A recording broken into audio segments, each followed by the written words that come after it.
ครับสวัสดีและสวัสดีเด้อพ่อแม่พี่น้องต้องไปเด้อกันในคนว่าเป็นทางฝั่งไทยฝั่งลาวมาจากต่างประเทศผมขอยินดีต้อนรับเข้าสู่ช่องทองเบาข้าวสู่ชีวิตพ่อแม่พี่น้องเนาะโดยในสำหรับมื้อนี้ก็ได้มาพบมาพอกับเบาข้าวตอนในเวลาเช้าๆพ่อแม่พี่น้องทางเบาข้าวจะพาพี่พาน้องไปเบิ่งผสมกันอยู่พาสาวลื่นไปห้องหมอพี่น้องเนาะว่าผิดพลาดไปแล้วพี่น้องมันนี่ก็จะพาพี่พาน้องไปห้องหมอมันนี่ก็พี่น้องเนาะก็เพราะว่าทั้งเอาพาสาวลื่นไปปงไปกวดพี่น้องไปกวดเบิ่งดอกกลุ่มคนนั่นแหละที่ว่ามือนะครับทั้งชาวนวลเพิ่นก็มีเงินมอบมอบหมายให้พี่น้องเนาะก็มีทางผู้ใหญ่ทางชาวนวลพี่น้องคนอื่นคนขายก็ต้องขอขอบคุณขอบคุณหลายๆเด้อทางผู้ใหญ่ชาวนวลกับพี่น้องเนาะเพิ่นก็ได้มอบเงินให้ทางบ่าวข้าวพี่น้องเพราะว่าให้ชาวลื่นไปกวดนี่นะพี่น้องมอบให้มา2-3 มื้อมาแล้วพี่น้องแต่ว่าบ่เก้ากับค่าเร่งเวียกค่าเฮ็ดเวียกพี่น้องก็เลยบ่มีเวลาสิได้ไปหมู่ค่าเฮ็ดเวียกพี่น้องตอนนี้ก็ทางชาวลื่นเพิ่นก็นั่นอยู่เนาะเพิ่นก็นั่งอยู่รถก็แล้วพุ่นแหละพี่น้องไปพี่น้องไปทักทายสบายดีชาวลื่นเดินป้าบ้านนี้เดินทางไปให้ชาวลื่นเป็นมือกล้องให้ก่อนบ้านนี้พี่น้องก็บ่มีขากล้องเอามือจับบ่ได้ใส่ขากล้องทำบ้านนี้พี่น้องขี่รถจักรไปพี่น้องเอ้ยยืมรถจักรน้องชายเพิ่นนั่งรถมอเตอร์ไซค์พี่น้องแต่ว่าเขาไป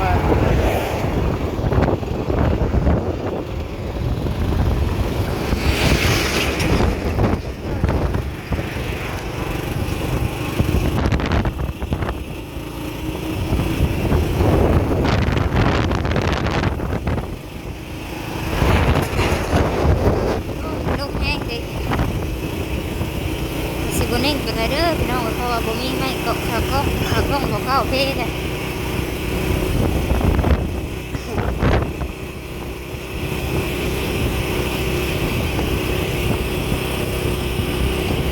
ได้ยินเสียงรถหมดขออภัยหลายเด้อพี่น้อง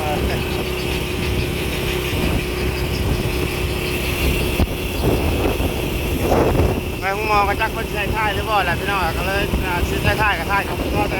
กับข้าวก็ได้พี่น้องเปิดเวลาเฮาพี่น้องเพราะว่าเพิ่นปล่อยท่ายข้าวเพิ่นเปิดได้เท่านึงพี่น้องห้องหมอเมืองนี่เปิดเวลาเฮาปวดแล้วหยังแล้วเฮาก็ออกมาถ่ายอยู่นอกถ่ายไปทั้งมีแต่ว่าจะได้เห็นเงินเอกสารที่ใบปวดนั่นแหละพี่น้องโดนหนัก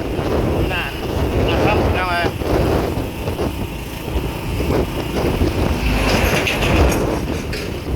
โอเคพี่น้องเดี๋ยวพ่อกันอยู่ในห้องหมอไปเลยพี่น้อง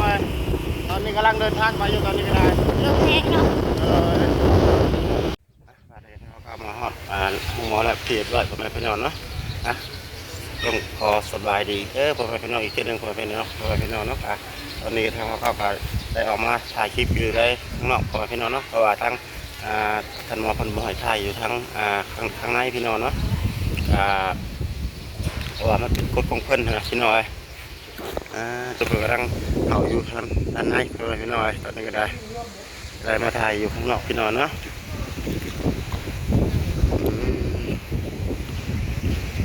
ห้องหมอพี่น้อยมาห้องหมอเมืองพี่น้อยเนาะก็ผลตรวจเป็นออกมาแล้วบัดนี้พี่น้องเพราะว่าทางสรุปเพิ่นก็ออกมาจากห้องตรวจแล้วเรียบร้อยบัดนี้พี่น้อยเป็นจะได้ทางเลื่อนบัดนี้นะโดยเอายาให้เป็นชักยาบ่ได้โดยชักยาบ่ได้บ่เพราะว่าทางสารเลื่อนกับอาการประพฤติภาพพี่น้องเนาะชักยาบ่ได้พี่น้อยเพิ่นให้ยากินเพิ่นวางยาให้บ่ยาทาโดยตามปวดโดยเพิ่นว่าที่เขาเป็นตุ่มนี่เป็นสาเหตุยังไงเพิ่นว่านะเพิ่นก็เลือดก็ไม่ได้เป็นยังเลือดกินตีเลยอาจจะเป็นน้ำผ้าหรือว่าอะไรแล้วกันเลยแต่ว่าข้าวเปลือกลูกวิทย์แต่ยังบ่เศร้าเลยเพิ่นให้มาหาไหมเลยปกติมันก็ได้ซักยาแหละพี่น้องเพราะว่าทั้งสารเลื่อนประพฤติภาพและซักยาบ่ได้เนาะกับเพิ่นก็เลยเอาวางยานี่ให้กินพี่น้องบัดนี้นะกินแล้วก็ยาทายากินเลยได้ตอนนี้เนาะ เฮ็ดก็ได้เฮ็ดจะได้ครับและบัดนี้พี่น้อยอ่าบัดเป็นได้ลูกแล้วแหละพี่น้อยถ้าว่ายังบ่เศร้าเขาจังได้มาหาหมอบัดอีกเทื่อนึงบัดนี้พี่น้อย เพราะว่าคันบ่เกิดลูกวิทย์เนี่ยเพิ่นก็ซักยาซักหยังเพิ่นก็บ่กล้าซักเพิ่นน่ะซัก โนยันแพทย์อีกน้อยทางอยู่ในท้องเฮาเนาะอืม เพิ่นก็เลยว่ายากินกับยาทาไปก่อน ได้แต่ยากินแล้วก็ยาทาพอทุเลาไปสักก้อนพี่น้องเอ้ย คันเราเกิดลูกวิทย์แล้วก็เศร้าแล้วก็ยาเลยเพิ่นก็ โดย ปวดเลือดก็เพิ่นว่าธาตุน้ำตาลจากตกเพิ่น โดย กินหวาน โดยแล้วก็ได้หากันมาอันมาห้องหมอกันเพิกเติบไปได้พี่น้องเอ้ย เกิดอุบัติเหตุขึ้นเขาของทุกส่วนเป็นเลย อ้าวมีรถอุบัติเหตุอีก โดยสารพิษ รถโดยสารปิ้นพี่น้องเอ้ยรถเพิ่นก็มาหลายคู่หลายคนอยู่ตอนนี้ก็ได้ป้าบ้านนี้กับเมื่อบ้านนี้พี่น้องบ้านนี้ก็ได้ทางว่าก็กับชาวเลยกับสิพาพี่พี่น้องเมื่อละบ้านนี้หาซื้อของอยู่ของกินเมื่อสู่ลูกบ้านนี้พี่น้องเอ้ยป้าเมื่อชาวเลยบ้านนี้ เสียหลายดอกมันก็ได้ โดยบริเสียหลายปะผลวางยมวางยาให้ข้างในบ้านนี้พี่น้องเอ้ย เลือดยังกับปกติบ่ได้เป็นน้ำเลือดน้ำยางเพิ่น โดยป้าเมื่อบ้านนี้เป็นมือกล้องค่อยต่อจนนะ เลยตอนนี้ก็กำลังสิออกเมื่อพี่น้องเอ้ยไปเข้าตลาดและไปซื้อของอยู่ของกินก็เลยมากิน ตลาดตลาดต่อบ้านนี้พี่น้องเอ้ย ตลาดถ่ายคลิปบ่ได้ดอกเพิ่นเปิดเพลงหลาย เปิดเพลงเนาะ เสียง ถ่ายขั้นตอนมาเนี่ยเราพลาดประการ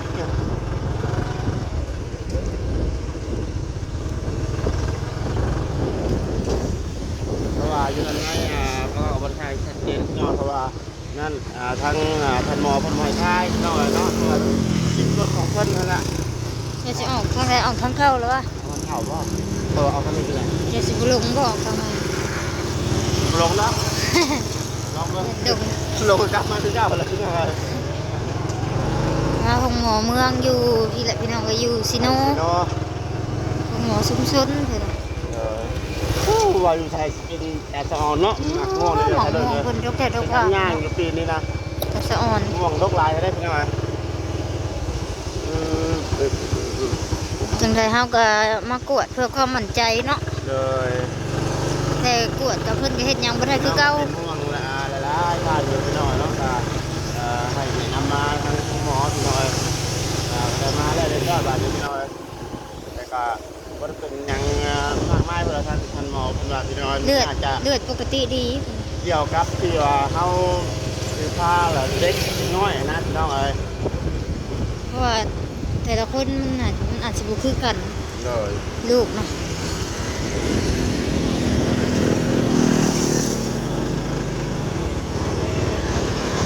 ปกติเข้านี่ก็ได้เนาะ ทำไม่ได้เดี๋ยวเราต้องดู ถ้าบ่เคยเข้าดิแต่พี่น้องวันนี้ก็อยู่ตัวเมืองซีโนพี่น้องเอ้ย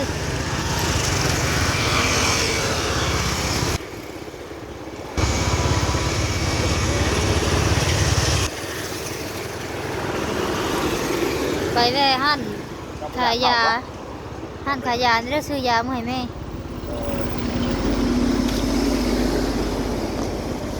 ในตู้เพิ่นฝากให้ซื้อยาให้เพิ่น รถเป็นลายท่านเนาะ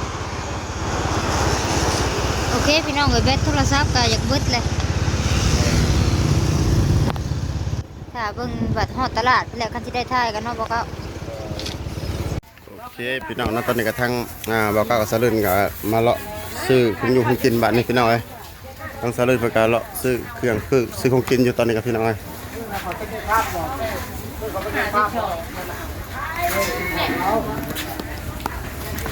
อันนี้เขาถึงแล้วนี่บ้านนี้เป็นบ้านนี้บ้านนี้ ได้ยังสลึน ซื้อแล้วตัวทัว ซื้อแล้ว บ้านถึกยังโต ได้ยังบวบ ยัง เอา ให้เฮาบ่ได้หูมันแล้วแต่ ไปหาซิดก็ไปส่งทางเขาบวชกันเจ้ากระจดไม่ได้เดี๋ยวไม่หนหยอดยางยังมันตกกันนอก ลายใช่ไรวะ ทำโมเดล เดี๋ยวจะก็เอาหมากเลยเด้สลึนบ่มียอดจะเอาหมากแล้วนะ แม่ข้าเพิ่นก็บ่ให้เอานะเอาหมากก็ได้ แกงเมืองได้ร้ายแหละ เอ้ย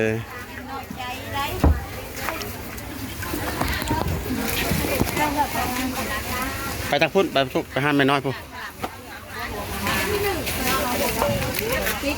ทางสำหรับบอกว่าสิไปนั่นนะพี่น้อย ไปซื้อสิ้นหรือว่าซื้อเนื้อน้ำหั่นแม่น้อยพุ่นละบาดนี้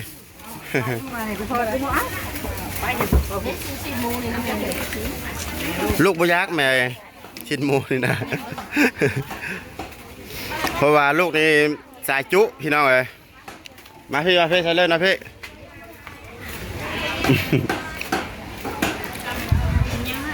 สบายดีแม่น้อย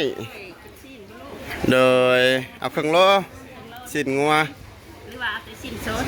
เอาสิ้นสดเลยโดยพี่ล่ะหั่นแม่น้อยนี่สิ้นเนื้อสดได้พี่น้อยผ่านไปผ่านมากะซื้อซอยเพิ่นเด้อพี่น้อย FC ทางบ่าวเอาไม่เอาโดย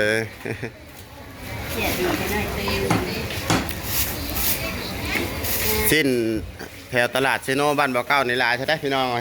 ไม่ได้เนื้อสดๆทั้งนั้น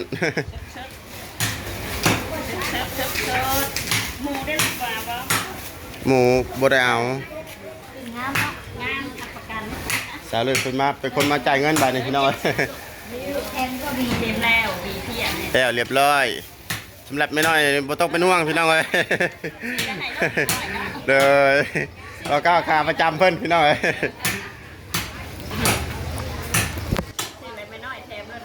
เลยโอเคพ่อแม่พี่น้องเนาะสำหรับคลิปนี้ทางเราก็จะได้ลาพาจากพ่อแม่พี่น้องไปแล้วพบกันในระหว่างคลิปหน้ากันต่อไปพ่อแม่พี่น้องเนาะสำหรับคลิปนี้ก็ฝากพี่ฝากน้องฝากกดไลค์กดแชร์กดติดตามเพื่อเป็นกำลังใจทางเราก็คลิปต่อๆไปเด้อพ่อแม่พี่น้องถ้าว่าทางเราก็ว่าผิดพลาดประการใดต้องกราบขอโทษและขออภัยน้ำพี่น้องกับกันสุขุสุขคนพี่น้องเนาะก่อนลาพาจากพ่อแม่พี่น้องไปสุดท้ายนี้ก็ทางเราก็ขอกล่าวคำว่าสบายดีพี่น้องสบายดี